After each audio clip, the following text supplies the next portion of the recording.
Les fouilles, c'est une espèce de ceinture dans laquelle on va mettre les pierres et sur lesquelles vont reposer les fondations de la maison. Donc c'est extrêmement important. Il faut qu'elles soient calculées pour avoir une certaine largeur, une certaine profondeur et surtout qu'elles soient droites. Donc c'est ce qu'on a fait avec Simon. On a pris la mini-pelle et puis on creuse. Bon, quelques erreurs. Donc déjà, c'était pas droit. Et deuxièmement, le problème, c'est qu'il faut d'abord niveler le terrain, faire le terrassement, et ensuite on creuse les fouilles. Parce que s'il y a des erreurs, on ne peut pas reprendre. Là, c'est ce qui s'est passé, on ne peut pas reprendre de côté, c'est vraiment une grosse galère. C'est vraiment important, dans tout ce qu'on fait, de prendre son temps et de s'écouter. Je ne me suis pas écouté, je voyais bien que ça n'allait pas, mais je ne me suis pas fait confiance parce que je ne connais pas les choses.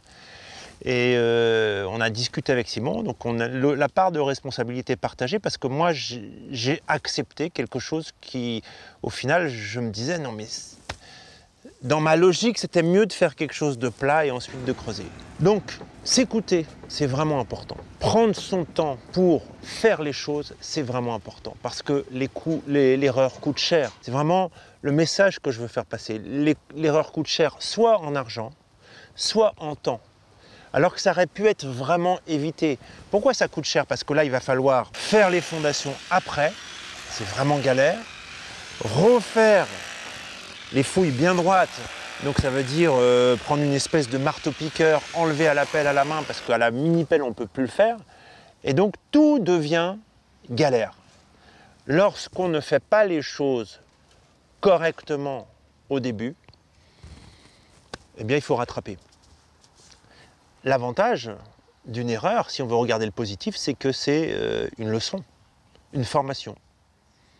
Et plus l'erreur est importante, plus la formation coûte cher.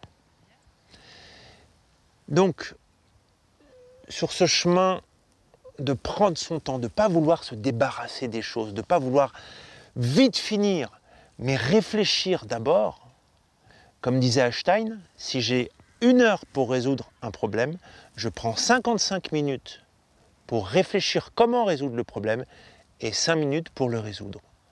Et bien sur ce chemin de la sagesse, sur ce chemin de se faire confiance, de dire les choses, sur ce chemin d'essayer au maximum d'éviter les erreurs, sachant qu'on ne pourra pas toutes les éviter et qu'effectivement c'est des leçons et des apprentissages. Je vous souhaite bon courage, à très bientôt sur un prochain épisode.